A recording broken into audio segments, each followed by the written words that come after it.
Graça e paz.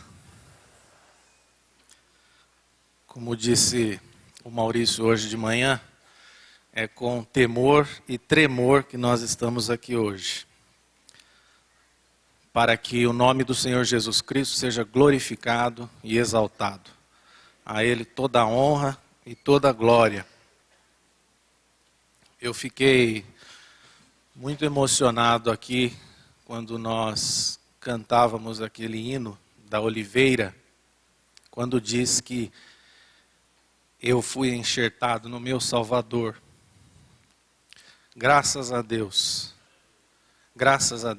porque fomos enxertados em Cristo Jesus.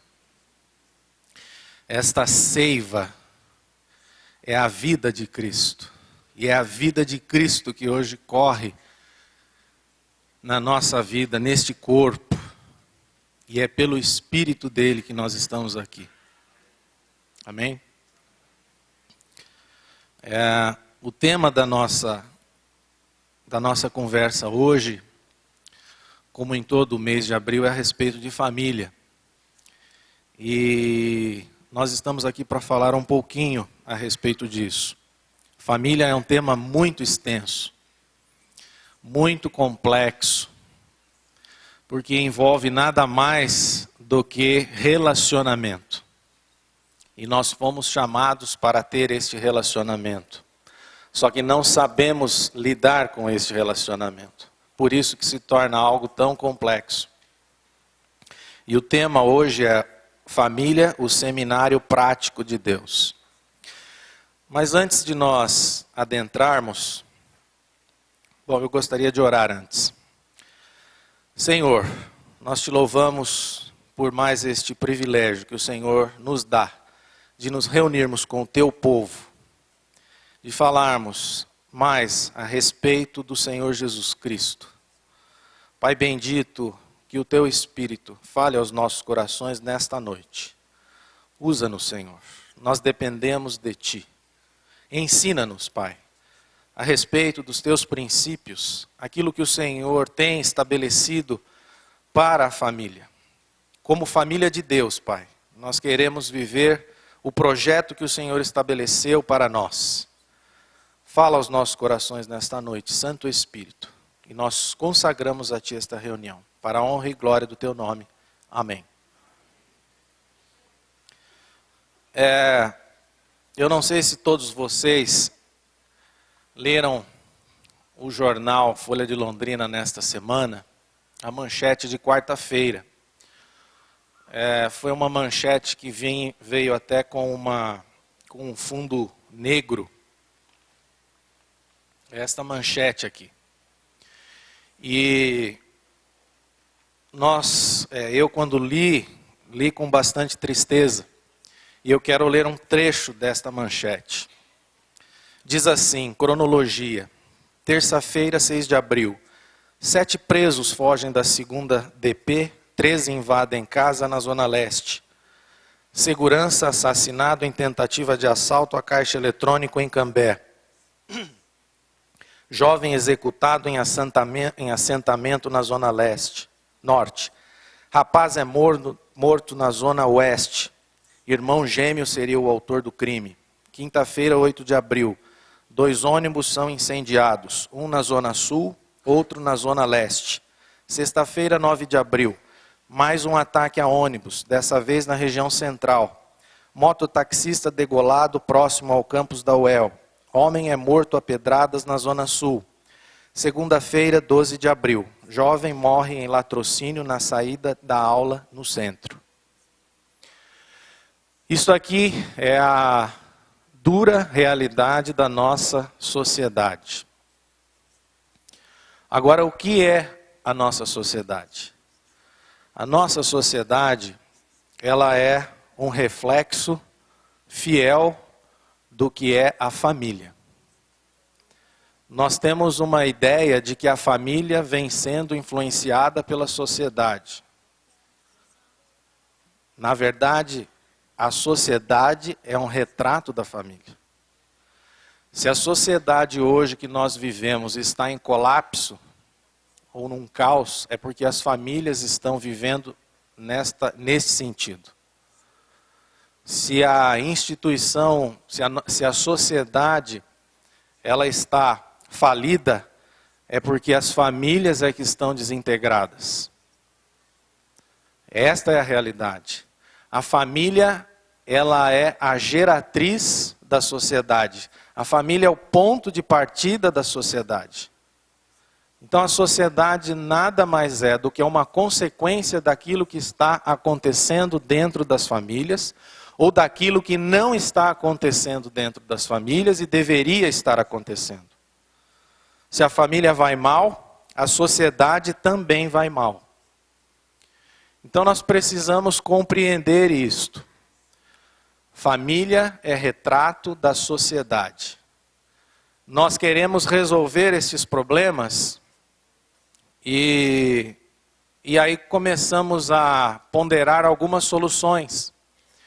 E aí se coloca, bom, nós devemos aumentar o contingente de policiamento na cidade para evitar esse tipo de situação, esses crimes. Mas o policiamento, tudo que você fizer, isso é paliativo. Isso não vai trazer nenhuma solução definitiva. É apenas um remédio.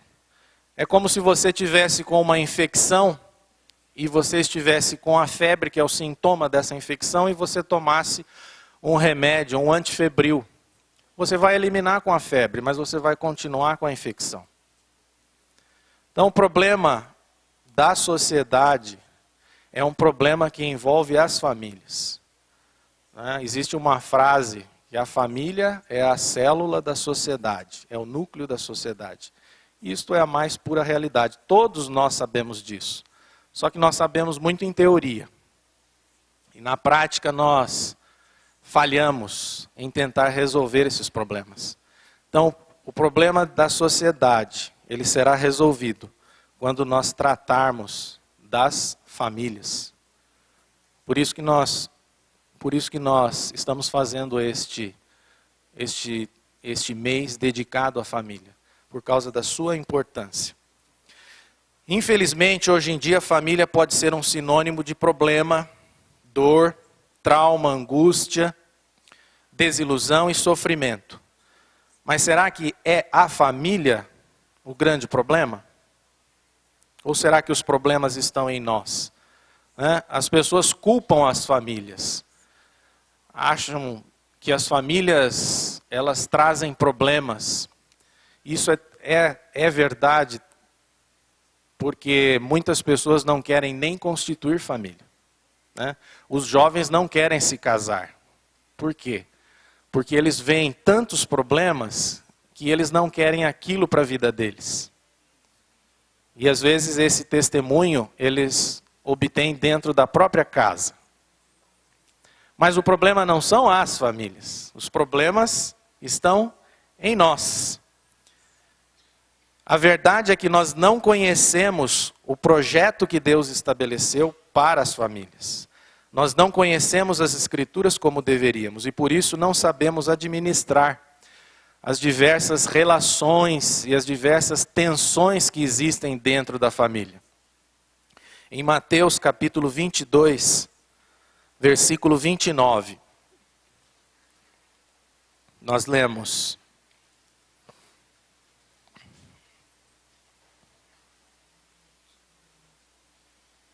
Respondeu-lhes Jesus: errais não conhecendo as Escrituras, nem o poder de Deus. Por que nós erramos? Porque não conhecemos a palavra de Deus. E não conhecemos este Deus e o seu poder. Quando nós violamos os princípios de Deus, nós anulamos as bênçãos que Deus tem preparado para nós. E família é lugar de bênção. Família não é lugar de maldição. Às vezes nós queremos distância de família ou dos familiares, porque eles são maldição para as nossas vidas. Mas não é este o projeto de Deus. A família é bênção.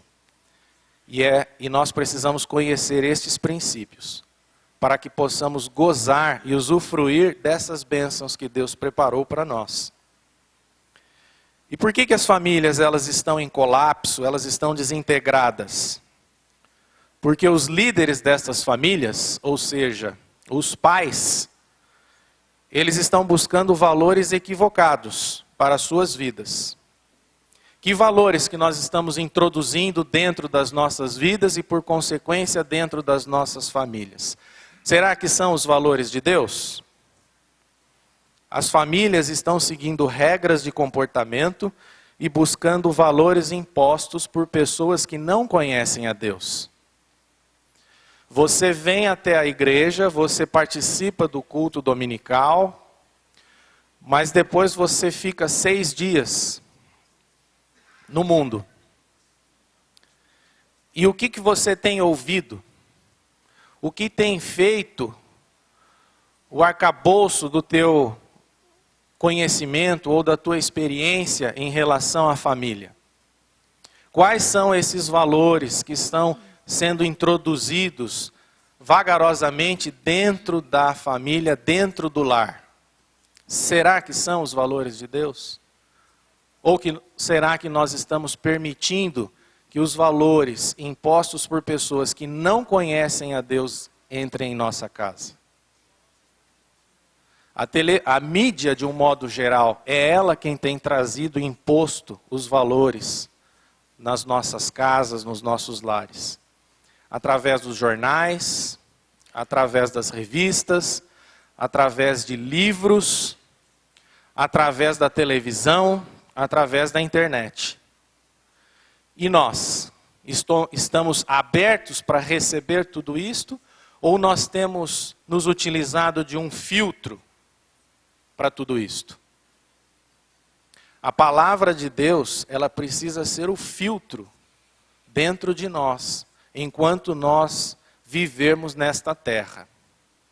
Porque há muito lixo que nós deixamos que seja penetrado em nossos corações. E quando esses valores entram em nossos corações, nós deixamos que eles entrem, esses valores, dentro de casa. E permeiem as nossas relações, marido, mulher, pais e filhos. A primeira questão que eu gostaria de considerar aqui com vocês, dentro da família, é saber qual é a estrutura definida por Deus para a família e a ordem de responsabilidades estabelecida por Deus para nós. Então são duas coisas que nós pecamos. A questão da estrutura definida por Deus e a ordem de responsabilidades dentro da família. A primeira delas, a estrutura dos relacionamentos dentro da família. Na quarta-feira, a doutora Yara falou aqui para nós e ela disse que o eixo principal da família é o relacionamento marido e esposa. Esta é a primeira questão que nós precisamos avaliar. Qual é o eixo principal na estrutura familiar da sua casa, do seu lar? É o eixo marido e esposa ou é o outro eixo? Pais e filhos, pai e filho, mãe e filho. Deste eixo principal é que decorre o outro eixo do relacionamento dos pais com filhos. E tem muitas pessoas que invertem isso. Não de propósito, mas por ignorância em relação à palavra de Deus. Então eu queria ler com vocês Gênesis capítulo 2, versículo 18. Neste versículo, Deus fala claramente que Ele criou o homem, mas desde o princípio Ele fez o homem um ser relacional. Deus entendeu que o homem precisava de alguém da sua espécie, mas diferente dele, para lhe completar. Disse mais o Senhor Deus: não é bom que o homem esteja só.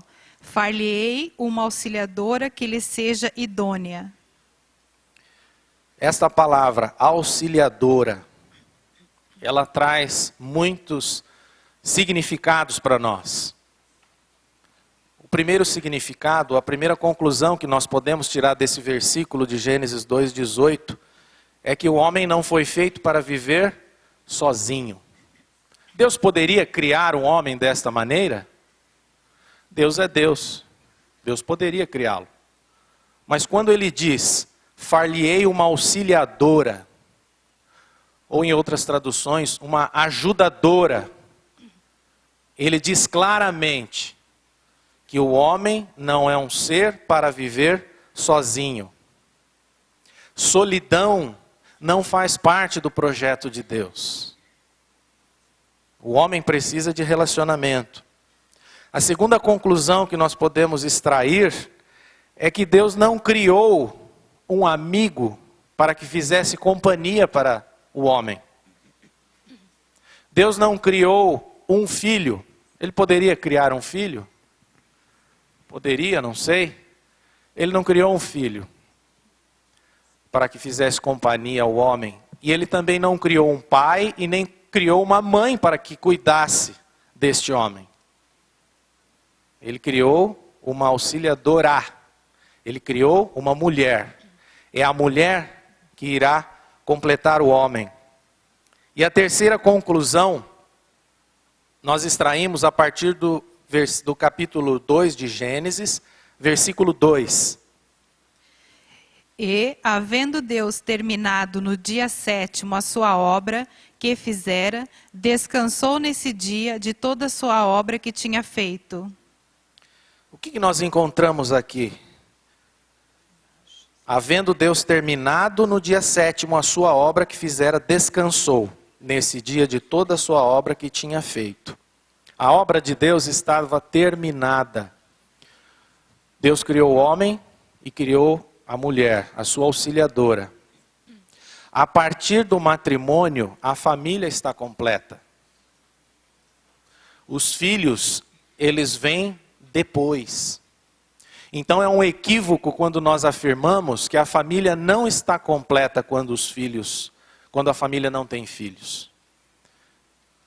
A família, os filhos quando chegam, expandem a família. Os filhos quando chegam, completam a família. Até porque os filhos depois se vão, porque eles vão constituir as suas famílias. E o casal que ficou, não é mais família porque os filhos se foram? Não, é uma família. Então estas três conclusões. Então o principal eixo da família, ao contrário do que muitos pensam, é o relacionamento entre marido e mulher. E os filhos quando chegam, estabelecem uma segunda espécie de relacionamentos. Os filhos são membros bem-vindos e não o centro da família. Este é o primeiro paradigma que nós precisamos quebrar. Ou seja, de que os filhos é que formam uma família e de que eles seriam o centro dela. Grande parte dos problemas e da desestruturação familiar decorre destes dois falsos conceitos. Porque quando você estabelece que o principal eixo na sua família, na estrutura familiar da sua casa, é o relacionamento que você tem com o seu filho, você está indiretamente dizendo não ao projeto que Deus estabeleceu para você. E você, como nós já dissemos, deixa de gozar das bênçãos do projeto correto. E quando você também faz do seu filho o centro da unidade familiar, o centro do núcleo da família, você também está fora do projeto. Porque os filhos não completam, os filhos aumentam, os filhos expandem a família. Então nós precisamos, em primeiro lugar, deixar isto bem claro. Qual é a estrutura que Deus preparou para este projeto da família, para cada um de nós? E qual a ordem de responsabilidades que eu gostaria de conversar com vocês agora. No projeto de Deus, o homem ocupa o lugar de liderança na família. Homem e mulher não ocupam o mesmo lugar dentro da família. A liderança está ou deve ser ocupada pela figura masculina, pelo homem, pelo pai. E eu queria ler com vocês 1 Coríntios, capítulo 11, versículo 3.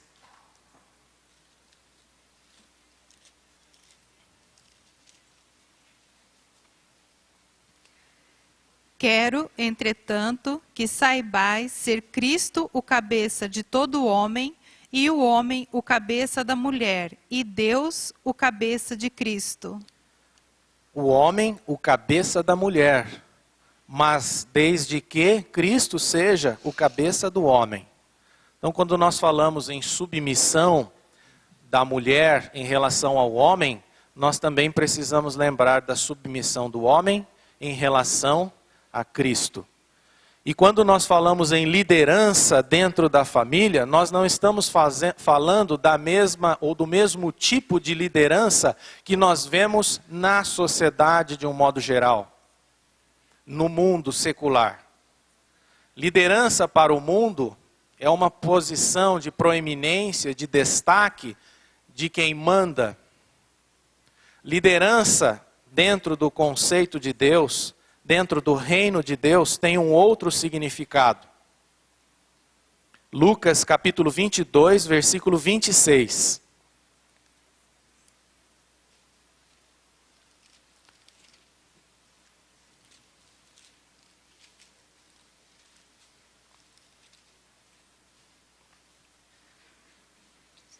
Mas vós não sois assim.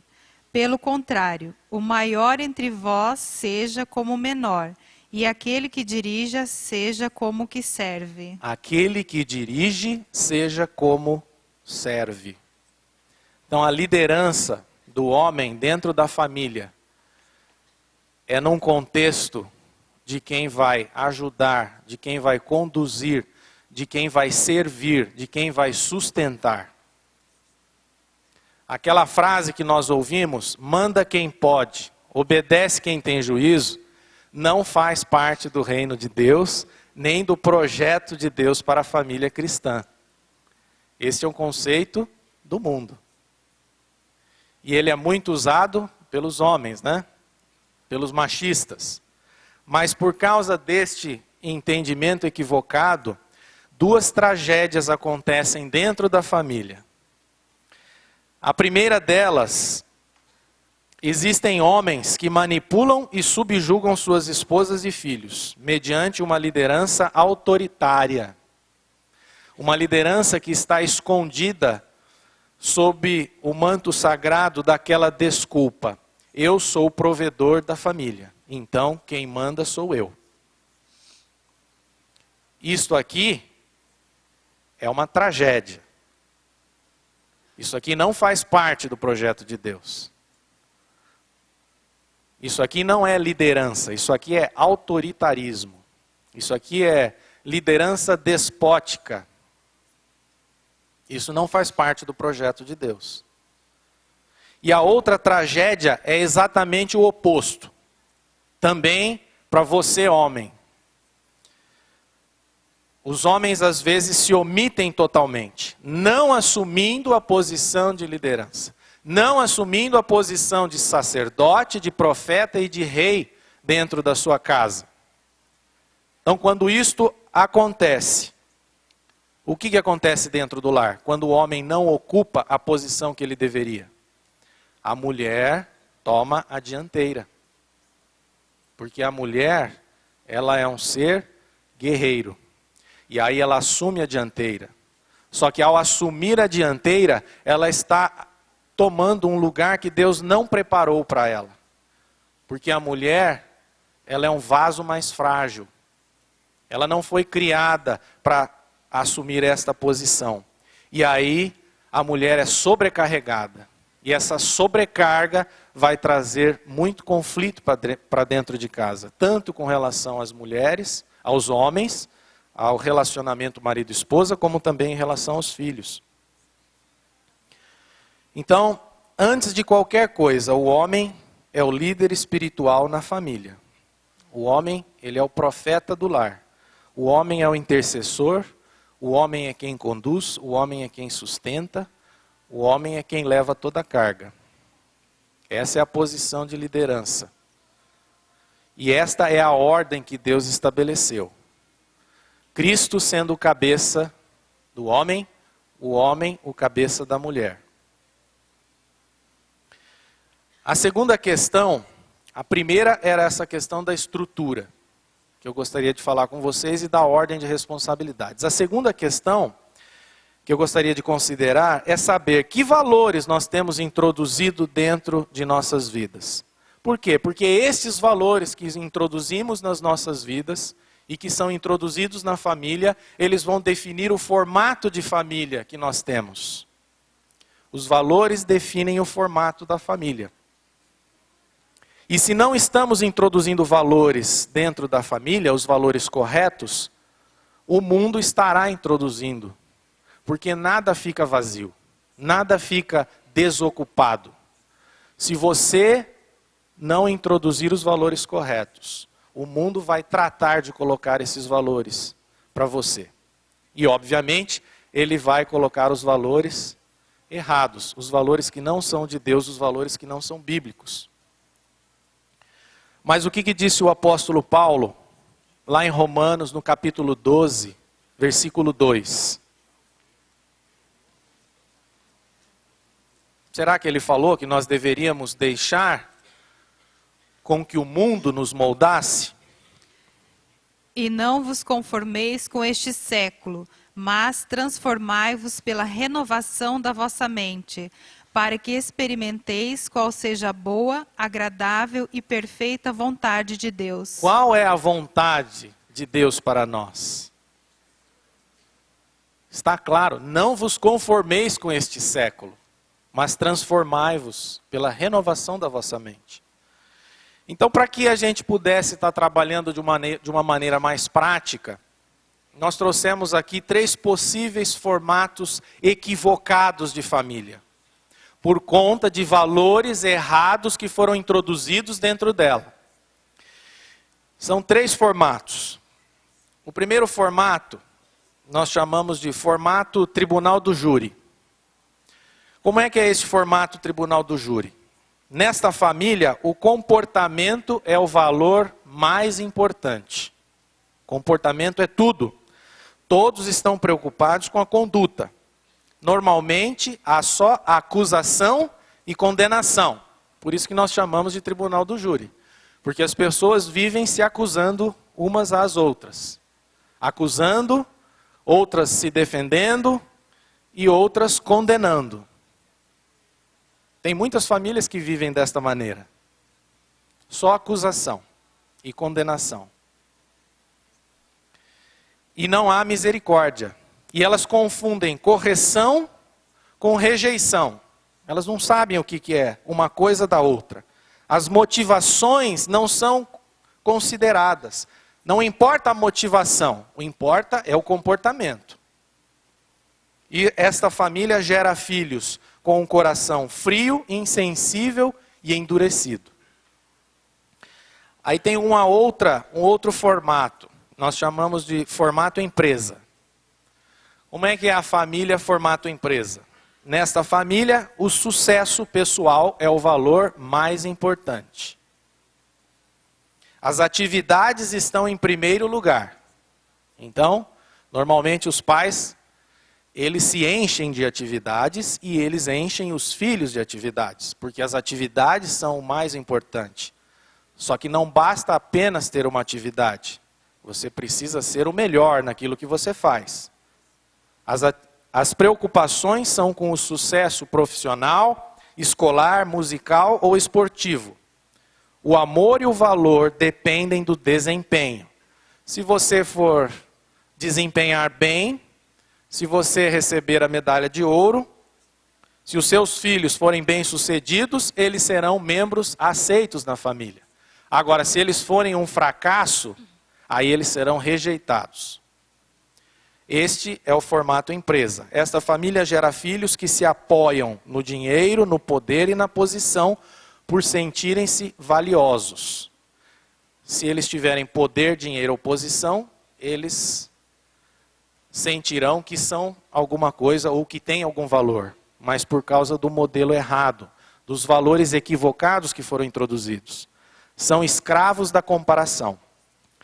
E um terceiro formato, que nós chamamos de formato hotel. O que é o formato hotel? o bem-estar físico e material dos filhos é o valor mais importante.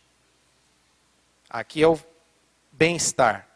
Os pais figuram como provedores financeiros e prestadores de serviço. Os pais existem para quê? Para trazer o bem-estar para a família. Material e físico. Dão de tudo para os filhos, provendo tanto o que é necessário, como também aquilo que é supérfluo. São preocupados com a aparência da família. Sacrificam a si mesmos em favor dos filhos. Criam filhos mimados e egoístas, que querem apenas receber, mas não sabem dar. No futuro, esses filhos irão se relacionar apenas por interesse. Então, 3 modelos. O tribunal do júri, empresa, hotel. Em qual deles você se encaixa? Se não for em nenhum deles, amém, glória a Deus. Se for, misericórdia. Mas eu acho que todos nós temos um pouquinho de cada um deles. Porque nós não temos famílias perfeitas. Mas nós estamos aqui tratando do que é o projeto de Deus para a família. Nós precisamos saber o que é que Ele tem definido para nós. Pelo menos saber. Para quê? Para não incorrermos naquele primeiro versículo que lemos. Errais por não conhecer as Escrituras e nem o poder de Deus. Eu queria ler com vocês agora em 2 Coríntios, capítulo 4, versículo 18.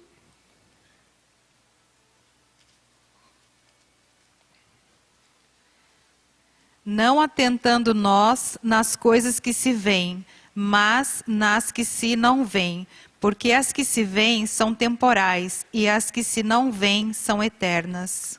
O que Deus quer para nós é uma realidade espiritual, não é aquilo que você vê. Não, o maior valor não é o comportamento, não é o sucesso pessoal teu, da sua esposa, dos seus filhos.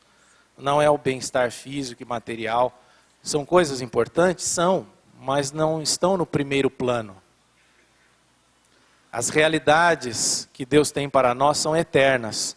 E são realidades espirituais. Até porque está escrito que nós vivemos por fé e não por vista. Mas onde é que eu quero chegar? O pecado, ele quebrou. O que o pecado fez? O pecado quebrou o relacionamento de Deus com o homem. E vocês sabem qual é o valor mais importante para Deus? É ter o relacionamento dele restaurado. O que ele mais quer é ter relacionamento conosco. Só que o pecado quebrou esse relacionamento. E ele quer que este relacionamento seja restaurado. Por isso que ele enviou o seu Filho, para que, através da morte de Cristo, a palavra de Deus diz que quando Jesus Cristo morreu naquela cruz, o véu foi rasgado. E nós voltamos a ter comunhão com o Pai, através da vida de Cristo. Esta é a mensagem que ele nos passa. O que ele mais quer é ter relacionamento conosco.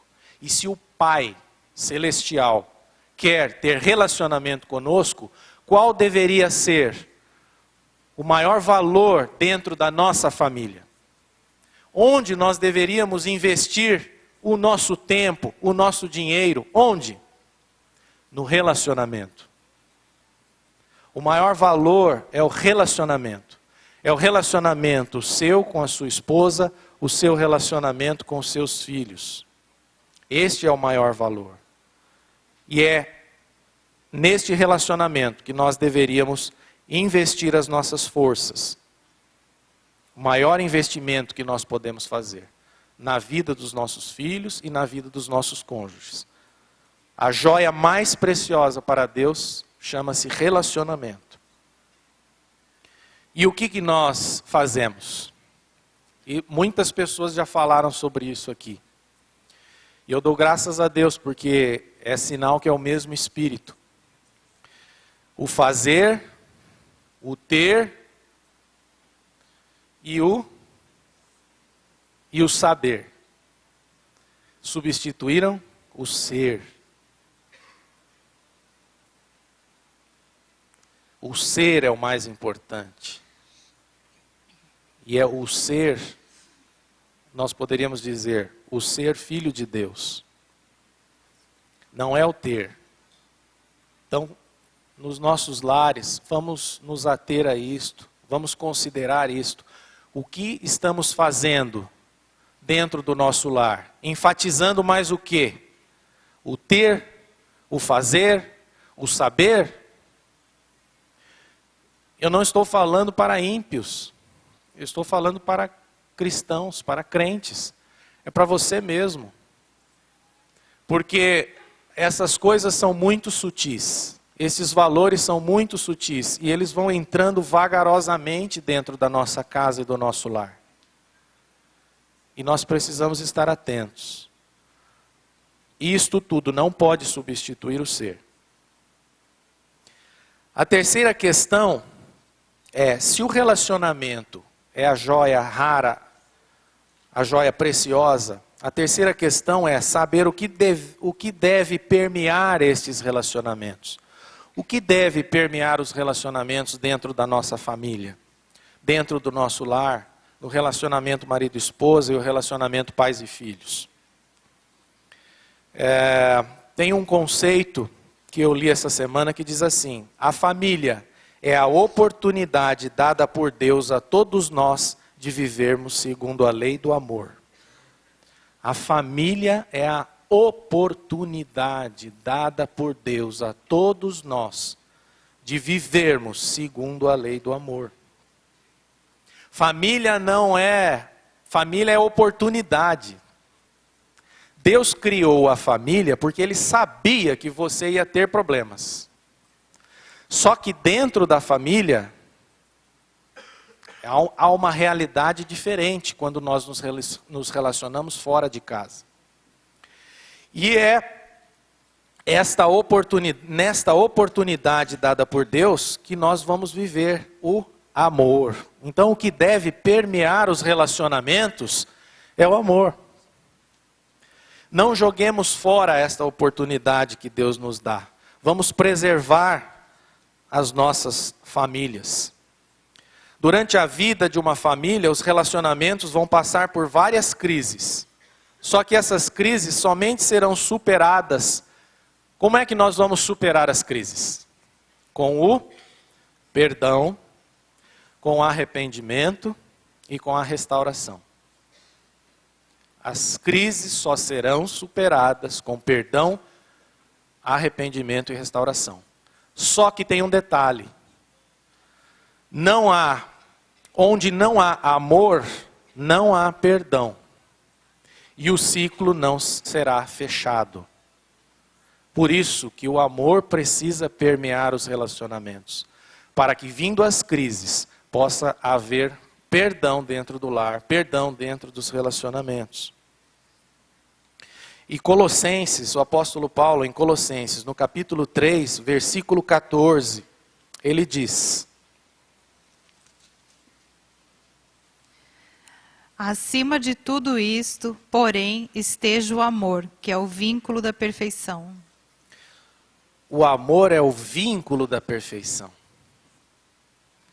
Vínculo significa amarra, atadura, laço.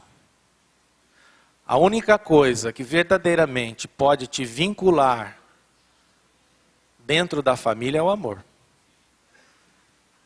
O amor é a essência dos relacionamentos. E 1 Coríntios, capítulo 13, versículos 4 e 7, nós vemos como é este amor que Deus preparou para nós. O amor é paciente, é benigno. O amor não arde em ciúmes, não se ufana, não se ensoberbece, não se conduz inconvenientemente, não procura os seus interesses, não se exaspera, não se ressente do mal, não se alegra com a injustiça, mas regozija-se com a verdade. Tudo sofre, tudo crê, tudo espera, tudo suporta. Este é o amor ágape. É o amor de Deus. Este amor deve permear os relacionamentos. Alguém pode dizer, Fernando, mas nós não temos a condição de vivermos este amor. É verdade. Nós vamos falar um pouquinho a respeito disso. Mas você precisa saber que tipo de amor Deus preparou para que você exercesse dentro da família. Que tipo de amor fosse a base do relacionamento que você deve ter ou deve exercer com a sua esposa, com o seu marido e com seus filhos. É este amor. E família é o lugar onde Deus trata conosco, para que nós possamos exercitar este amor aqui. É na família que tudo começa. Por isso que nós colocamos o tema Família é o seminário prático de Deus. A gente vem à igreja, a gente participa de reuniões de estudos bíblicos, participamos de vários ministérios, mas tudo que você aprende nesse seminário, entre aspas, ele será colocado em prática lá na família. O Maurício disse, hoje cedo o Maurício falou assim, você quer saber quem eu sou? Pergunte para minha esposa e para as minhas filhas, ele falou. E eu digo mesmo, porque lá na nossa casa nós não temos máscaras. Mas isso não significa que na sua casa você pode tirar a máscara e ser o que você é. Você até deve ser, mas você deve exercitar aquilo que Deus te deu, aquilo que Deus projetou para você. E tudo começa por este amor totalmente desinteressado. Fala-se muito no amor, secularmente fala-se muito no amor. Só que o amor que se fala lá fora é um amor egoísta, é um amor interesseiro. Eu vou ficar casado enquanto eu estiver amando, ou enquanto eu for amado. Depois que acabar o amor, eu vou me separar. Essa é a visão que o mundo tem. Mas a visão que Deus traz para nós é de um amor incondicional, de um amor desinteressado. Esse é o projeto que Ele tem para nós. E nós vamos amar quem? Qual é o primeiro mandamento? Amar a Deus acima de todas as coisas. E o segundo? Amar ao próximo como a ti mesmo. E depois Jesus disse, novo mandamento vos dou, que vos ameis uns aos outros. Quem são esses outros? E quem é o próximo do segundo mandamento? O próximo mais próximo é o seu marido, o próximo mais próximo é a sua esposa, o próximo mais próximo são seus filhos. Se você não puder amá-los, você não poderá amar os que são de fora. Tudo começa dentro de casa, dentro da família. Para isso que Deus criou a família. Porque Ele sabia que nós teríamos atritos, que nós teríamos crises, mas na família é o lugar onde há misericórdia. Ou pelo menos deveria haver. Porque o amor ágape é um amor que traz misericórdia, que traz perdão. E qual é... Antes de ler alguns outros versículos que eu separei, eu li um trecho de um autor, Jonathan Edwards. No final da sua última pregação, ele escreveu: toda família cristã deve ser, por assim dizer, uma pequena igreja consagrada a Cristo, totalmente influenciada e governada pelos preceitos de Deus. A educação e a ordem na família são alguns dos principais recursos da graça de Deus. Se isto faltar, os demais recursos provavelmente serão ineficazes. Família cristã é uma pequenina igreja. E é lá que nós vamos exercitar este amor. E o amor de Deus não é o amor do mundo. O amor do mundo é apenas sentimento. O amor de Deus, ele é um amor tangível. O amor de Deus é algo prático. Como assim, Fernando? Qual foi a maior manifestação do amor de Deus para com cada um de nós? Cristo Jesus. Esta foi. Cristo amou o mundo de tal maneira e ficou nisso. Será? Não é isso que a palavra de Deus diz. Deus, João 3,16.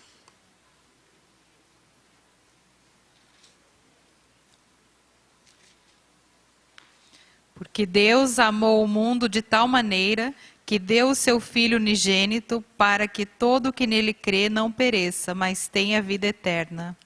Ele amou de tal maneira que ele deu o seu Filho. Isto é prova cabal do amor dele para conosco. Depois nós lemos também Romanos 5,8. Nós encontramos também a manifestação prática deste amor. Mas Deus prova o seu próprio amor para conosco, pelo fato de ter Cristo morrido por nós, sendo nós ainda pecadores. A morte de Jesus Cristo foi um fato. A morte de Jesus Cristo não é uma história, é um fato. E o que o apóstolo Paulo está dizendo, que Deus prova o seu próprio amor para conosco, pelo fato de ter Cristo morrido por nós. Então, amados, não amemos apenas de palavra. Amor é algo prático. E nós aprendemos isto através de Cristo, do sacrifício de Cristo. E voltando àquela questão, mas nós não temos essa natureza. É verdade, nós não temos esta natureza para amar. Nós nascemos com uma natureza má, perversa, corrompida pelo pecado. Mas Deus amou o mundo de tal maneira que deu o seu Filho por uma razão. Para que houvesse reconciliação com o Pai. Para que através da vida dele, nós ganhássemos a vida de Cristo. E fôssemos restaurados desta natureza. Na verdade, nós ganhamos uma nova natureza. E onde é que nós encontramos isso? Eu queria ler com vocês Ezequiel, capítulo 36, os versículos 26 e 27.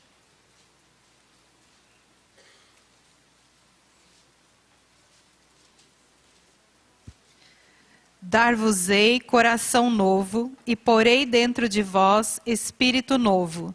Tirarei de vós o coração de pedra, e vos darei coração de carne. Porei dentro de vós o meu espírito, e farei que andeis nos meus estatutos. Guardarei os meus juízos, e os observeis. Amém. Esta foi a primeira cirurgia cardíaca espiritual feita na face da terra.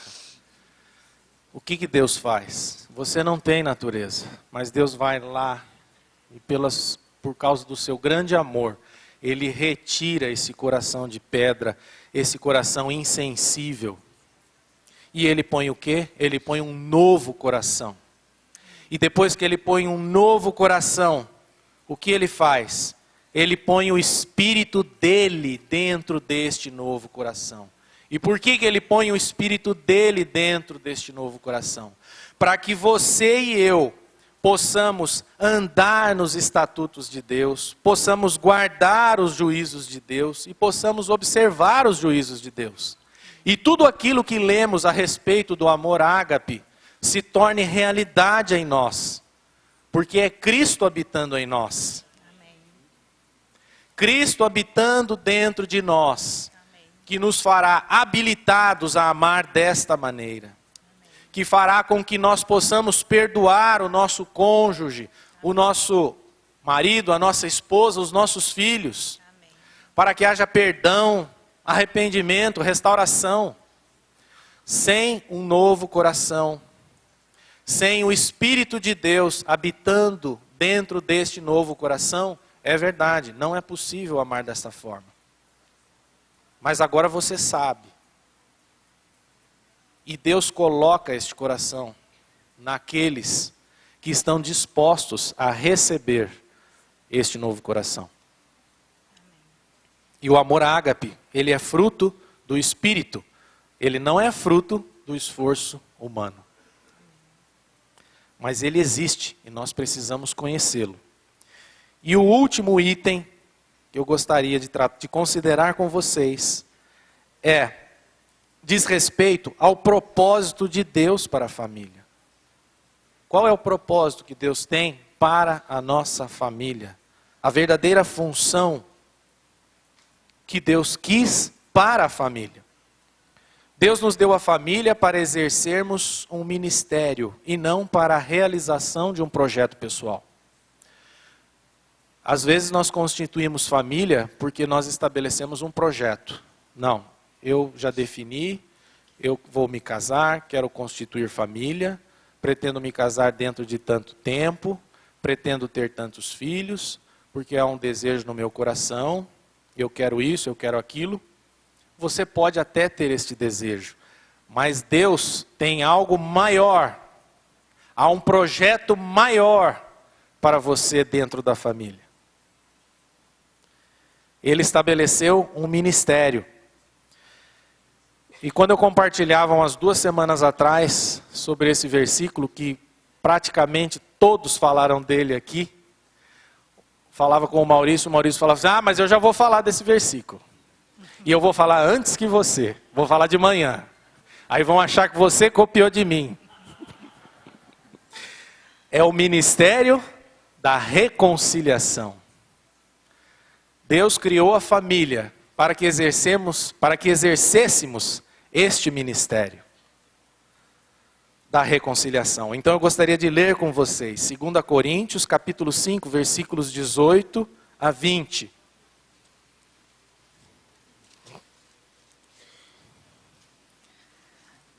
Ora, tudo provém de Deus, que nos reconciliou consigo mesmo por meio de Cristo e nos deu o ministério da reconciliação, a saber, que Deus estava em Cristo, reconciliando consigo o mundo, não imputando aos homens as suas transgressões, e nos confiou a palavra da reconciliação. De sorte que somos embaixadores em nome de Cristo, como se Deus exortasse por nosso intermédio. Em nome de Cristo, pois, rogamos que vos reconcilieis com Deus. Primeiro, cada um de nós é reconciliado com o Pai, através da obra redentora de Cristo na cruz. Mas depois que você foi redimido, depois que você foi reconciliado, Deus te deu um ministério. E este ministério da reconciliação, você irá exercitar dentro da sua família. É um equívoco você achar que agora você foi chamado para ganhar nações, sem antes ganhar a sua família. O ministério começa no lar. O ministério começa com os nossos filhos. Porque assim como nós, os nossos filhos também nascem com uma natureza má e perversa, separados de Deus por causa do pecado. Mas Ele nos deu esta missão. E nós agora somos o quê? Embaixadores em nome de Cristo. Como se Deus exortasse por nosso intermédio. Você e eu somos embaixadores. E como embaixador de Cristo, a primeira missão diplomática celestial que foi outorgada a você é anunciar a salvação em Cristo aos seus filhos. Esta é uma missão. Olha como Deus colocou você e eu. Nós somos embaixadores. E nós temos uma missão diplomática. Anunciar a Cristo. E para que nós vamos anunciar a Cristo? Para que esta família possa estar edificada sobre o único fundamento capaz de sustentá-la em todas as situações e dificuldades, que é a pessoa do Senhor Jesus Cristo. É sobre Cristo que será edificada a família. Cristo é a rocha, Cristo é o alicerce de toda a família. E todo o teu trabalho, agora falando aos pais, todo o seu trabalho como pai, todo o seu trabalho como mãe, toda a sua dedicação integral, se a sua vida toda foi dedicada aos seus filhos, se esta família não estiver edificada sobre a rocha, todo o seu trabalho foi em vão. Por isso que o primeiro ministério que vamos exercer com os nossos filhos é apresentá-los a Deus. Não é você que irá salvá-los. Quem irá salvá-los, quem irá convencê-los do pecado, da justiça e do juízo, é a tarefa do Espírito Santo. Mas quem vai levar a palavra é você. Você vai levar a palavra dentro do seu lar, dentro da sua família. Lembre-se, a família é uma instituição divina criada por Deus para a santidade de seus membros e não para a felicidade pessoal de seus membros. A santidade, ela é mais importante do que a felicidade. Nós introduzimos muitos valores equivocados dentro das nossas famílias, porque nós estamos mais preocupados com a felicidade deles do que com a santidade deles. A santidade é muito mais importante que a felicidade. E como é que você vai desempenhar este papel de embaixador de Cristo aos seus filhos? Como vamos desempenhar este papel? De que maneira que nós vamos anunciar Cristo aos nossos filhos? Eu queria falar aqui de duas coisas. Eu vou fazer uma pergunta, mas como todos vocês são muito inteligentes, vocês já vão entender qual é a resposta. Nós vamos ser advogados de Cristo dentro dos nossos lares ou nós seremos testemunhas de Cristo? Tem muita gente querendo anunciar Cristo sendo advogado. Ninguém precisa, nós precisamos de advogado e já temos, que é Jesus. Mas você não precisa advogar Cristo aos seus filhos. Advogar Cristo é um erro. Os seus filhos não precisam de discurso. Eles precisam de vida. E nós precisamos anunciar a Cristo como testemunha. Como testemunhas daquilo que Deus fez em nossas vidas. Daquilo que Cristo fez em nossas vidas. Então, por favor, não advogue Cristo para os seus filhos, mas seja testemunha de Cristo aos seus filhos.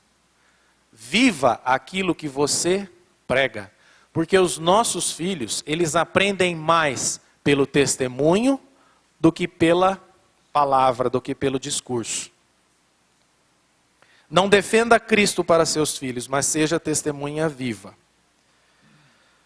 Por intermédio de Cristo, por intermédio do que Cristo fez em sua vida, se é que Cristo fez algo em sua vida. Porque ninguém pode dar aquilo que não tem. Mas se você não tem, não é motivo para você ficar triste. Ainda há tempo. Renda-se a Ele. Peça ao Espírito que revele essas verdades ao seu coração. E Ele trará um ânimo novo, um regozijo novo ao nosso coração. E Ele nos dará direção para as nossas vidas e para as nossas famílias. A partir daí, esta família poderá cumprir o propósito eterno de Deus, que é gerar e perpetuar os seus valores em toda a sociedade. A família foi feita para isto: gerar e perpetuar os valores de Deus para a sociedade. E é desta maneira que a sociedade será transformada, ou seja, por famílias transformadas pelo poder de Deus e pela transformação que há em Cristo Jesus. Amém. A mensagem que você acabou de assistir faz parte do Ministério de Comunicação Palavra da Cruz. Temos um grande acervo de estudos bíblicos em áudio e vídeo. Distribuímos também, gratuitamente, o jornal mensal Palavra da Cruz. Entre em contato conosco pelo fone fax 0 operadora 43 3322 3037 ou pelo e-mail com@palavradacruz.com.br. Visite-nos também pelo site www.palavradacruz.com.br. Graça e paz.